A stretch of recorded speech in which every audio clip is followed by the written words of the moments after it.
Platt. Thank you, Speaker.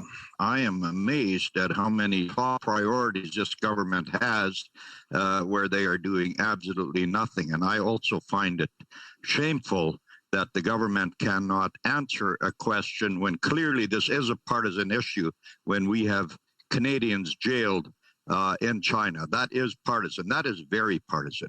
However, my question today concerned the recommendation to delay the second COVID-19 vaccine for 4 months. Again, a partisan question on behalf of Canadians.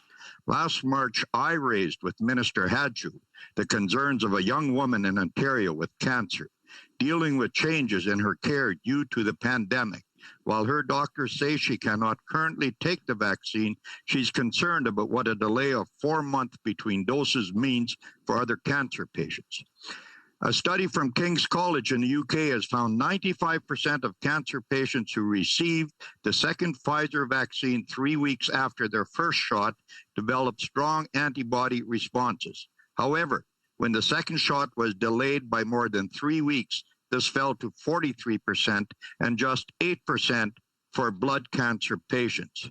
Leaders, she and we would like to know, how does your government justify delaying the second dose of COVID-19 vaccines for cancer patients against manufacturers' advice? And please, something other than that this is your top priority. Senator Gold. A colleague, the government makes its decisions based upon the scientific advice it gets from healthcare professionals, its advisory committees, and is also based upon the experience that is being accumulated on an ongoing basis from real life experiences in the world.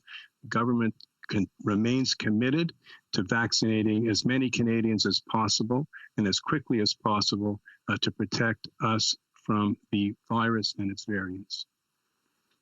Senator Platt, do you have a supplementary? I do, Speaker. Thank you. Leader, the government deemed people with pre-existing conditions such as cancer a highly vulnerable to COVID-19, and now the same government is telling cancer patients they have to take vaccines in a manner not recommended by the manufacturers. This is troubling, Leader. Last week, I raised the concerns of Canada's chief science advisor, Dr. Mona Nemer, about the 4-month delay. On Monday, she told CTV the people we want to protect the most, the elderly and the immune compromised, should not, Leader, have their second dose delayed. Dr. Nemer said the research doesn't support this and she believes the one-size-fits-all approach needs to change. Leader, the 4-month delay was based solely, not on scientific advice, solely on your government's poor vaccine supplies. If the vaccine delivery issues are behind us, why should Canada's elderly and cancer patients have to wait 4 months between vaccine doses? Senator Gold. Honourable colleague, as I have maintained regularly in this chamber, but I will say it again, responsibility for what doses are given over what period of time is an exclusive jurisdiction of the provinces. Indeed, each of the provinces have taken different positions with regard to who is vaccinated first and when the second vaccine will come.